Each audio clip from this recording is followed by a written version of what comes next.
কি রে ইমরান, তুই আমার বউর সাথে রিক্সা কি করো? ভাবলাম সুন্দরী মেয়ে নিয়ে একটু ঘুরতে বের হই। মানে তুমি ইমরান? জি ভাবি, আপনার দেবর।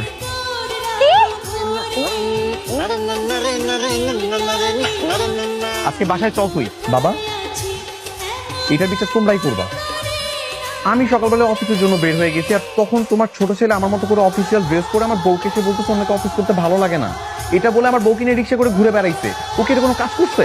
তো ভাবির নিয়ে একটু ঘুরে আসছে, আর তো কিছু না। এতে কি এমন ক্ষতি হয়ে গেছে ভাবি বলেন তো? ক্ষতি না হোক, কিছু একটা হয়ে যেতেও তো পারতো। আমি যদি তোমাকে ভুল করে রায়নভাবে কিছু একটা দিয়ে ফেলতাম, তখন তখন কি মান সম্মান থাকতো? এই এই ওয়েট, আগে বলো তুমি রায়ান নাকি ইমরান? আরে কি বলতেছো তুমি? আমি ডায়ান, তোমার হাজবেন্ড। না না, আমার কেন যেন মনে হচ্ছে তুমি ইমরান। এটা কোনো কথা? এরকম রাতের বেলায় ইমরান তোমার ঘরে আসবে, ঘরে চিৎকার লাগাই দিবে, আর রায়ান এগুলো দেখবে না? রায়ান বাইরে ঘুরঘুর করবে। এমনও তো হতে পারে তুমি ইমরান রায়ানকে বেঁধে রেখেছো। আর আমি ইমরান না, আমি রায়ান। আমি সত্যি করে বলতেছি, আমার ঘরে ইমরান মাঝরাতে কেমনে করে ঢুকবে? এরকম কোনো কিছু হইতে পারে? আমি সত্যি তোমার হাজবেন্ড। ঠিক আছে, বিশ্বাস করলাম, কিন্তু ভরসা করলাম না। মানে?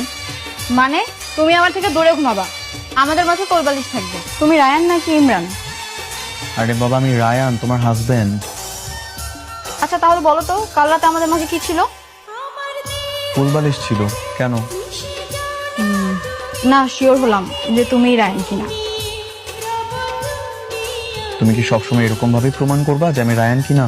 তো দরকার হলে তাই করবো। দেখো না, ইমরানটার জন্য আমরা শান্তিমতো রোমান্সও করতে পারি না। তাই তো আজকে আমরা হানিমুনে যাব, তারপর ওখানে যে সমুদ্র দেখব আর রোমান্স করব। শোনো না, আমি সব হানিমুন টানিমুন যাইতে পারবো না, এসব একদম ঠিক না। তুমি আবার ওর সাথে বাইরে আসছো। হ্যাঁ, তাতে তোমার কি সমস্যা? আমার কি সমস্যা মানে কি? তুমি স্বামী রেখে আবারও দেবরের সাথে বের হইছো? তাই নাকি দেবর সাহেব? কি ভেবেছো প্রতিবারের মতো এবার আমি তোমার সাথে পা দেব? মানে? মানে আমি আমার স্বামীর হাতে লাভ এঁকে দিয়েছি। এই তোমার লাভটা দেখাও তো। দেখেছো, এইবার আমি তোমার ফাঁদে পা দিচ্ছি। তোবা, তুমি আবারও না জেনে রং নাম্বার ডায়াল করতেছো। আমি তোমার স্বামী।